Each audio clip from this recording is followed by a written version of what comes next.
Let's talk about elected officials and their responsibility to the Constitution.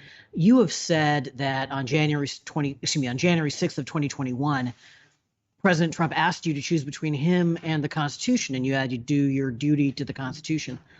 I'm wondering if you think that the run up to January 6th and that day was a break from Trump's previous behavior and respect for the Constitution, or were there signs that he had a troubling disregard for the Constitution all along? I will tell you, I think January 6th was a tragic day, um, and the president and I had a very good working relationship for 4 years.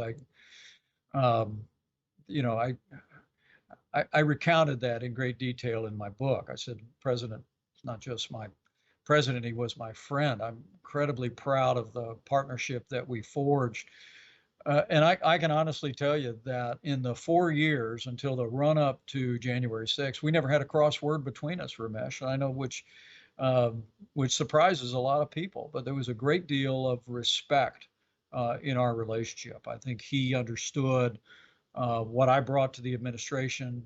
He listened to my counsel, and I was grateful for that. But somewhere along the way, in the weeks leading up to the end of 2020 and the days leading up to January 6th, something changed, and the president stopped listening to some of the authoritative legal voices around him.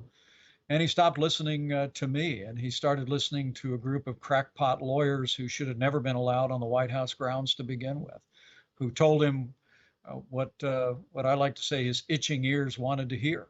And so, for my part, the tragedy of that day, of course, was the loss of life, the injury of law enforcement officers, the vandalism at our Capitol building.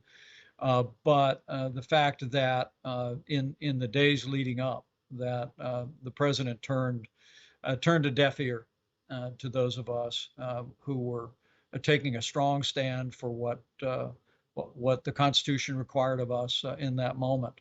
Um, I really do believe that history will judge Donald Trump for that day. I would have rather that we left it to history and to the American people as opposed to um, the, uh, the the criminal litigation that's underway in our nation's capital. But at the end of the day, I know I did my duty that day. By God's grace, I kept the oath to the Constitution that I'd taken on that cold day in January 2017, and I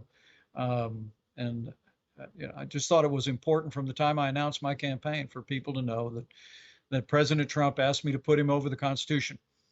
I had made it clear to him in the days leading up to January 6th what I believe my oath to the Constitution required of me to preside over a joint session of Congress where the electoral votes were opened and counted.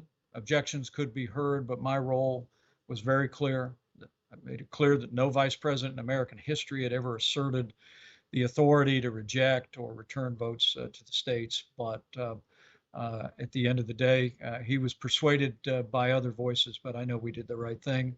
And I must tell you, Ramesh, I've been incredibly moved all the way through this weekend in Iowa, how many people over the last 2.5 years have come up to express their appreciation for the stand we took that day. And they sometimes speak about me and about my character, and I always just look at them and answer the same way. God's grace.